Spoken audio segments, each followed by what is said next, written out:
Welcome to மகே maths class. நீங்கள் நம்ம என்ன பார்க்க போகிறோம்னா 6ஆம் வகுப்பு 2ஆம் பருவம் வடிவியலில் பயிற்சி 4.3ல் 6வது கணக்கு தான் பார்க்க போகிறோம். இதுக்கு முன்னாடி 5வது கணக்கு வீடியோ போட்டிருக்கோம். அதோட லிங்க் டிஸ்கிரிப்ஷனில் இருக்குது. பார்க்காதவங்க போய் பார்த்துட்டு வாங்க.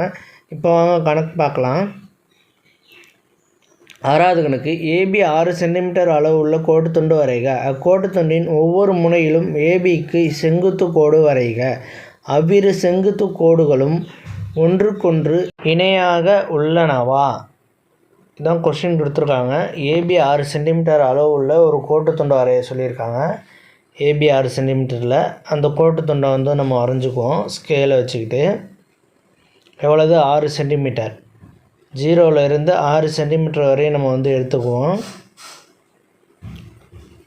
இங்கேருந்து 6 சென்டிமீட்டர் இருந்தால் இருக்குது. இது வரையும் புள்ளி வச்சுக்கோங்க. கொஞ்சம் கோடை நீட்டி விட்டுக்கோங்க. அப்போ தான் அந்த புள்ளி தெரியும் எங்கே இருக்குன்னு. ஓகேவா? இது ஏ, இந்த டாட் பி. ஏபி 6 சென்டிமீட்டர் வரைஞ்சாச்சு.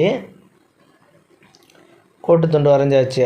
கோட்டு துண்டின் முனையில் ஏபிக்கு செங்குத்து கோடு வரைகன்னு சொல்லியிருக்காங்க. கோட்டு துண்டு ஒவ்வொரு முனையிலும் ஏபிக்கு செங்குத்து கோடு வரைய சொல்லியிருக்காங்க.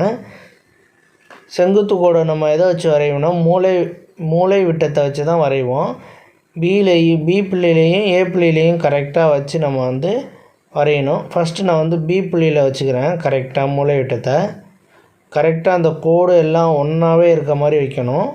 கீழே உள்ள கோடும் இந்த மேலே உள்ள புள்ளியில் கரெக்டாக அமைகிற மாதிரி வச்சு ஒரு 5 சென்டிமீட்டரில் டாட் வச்சுங்க. அதே மாதிரி ஏ புள்ளியில் வச்சு ஒரு டாட் வைங்க. அதே மாதிரி ஏ புள்ளியில் வச்சு ஒரு டாட் வச்சுட்டு இதுக்கு செங்குத்து கோடு வரைய சொல்லியிருக்காங்கனால நம்ம அந்த புள்ளி வச்ச டாட்டையும் பி புள்ளியும் நம்ம இணைச்சி விட்டுறணும். இணைச்சாச்சு. அதே மாதிரி இதையும் இணைச்சிட வேண்டியதான். ஏ புள்ளியையும் புள்ளி வச்சதையும் இணைச்சிடணும். இப்போ இந்த 2 கோடும் இணையாக இருக்கான்னு தான் கேட்டிருக்காங்க கொஷின்னு. நம்ம ஸ்கேலை வச்சு அளந்து பார்ப்போம். இங்கே கரெக்டாக 6 சென்டிமீட்டர் வருது. அதே இதை மேலே வரையும் கொண்டுட்டு போய் பார்ப்போம். அதுவும் கரெக்டாக 6 சென்டிமீட்டரில் இருக்குது. அப்போ இது இணையாக உள்ளது. இந்த 2 கோடும் இணையாக இருக்குது. ஒன்றுக்கொன்றும் இணையாக இருக்குது.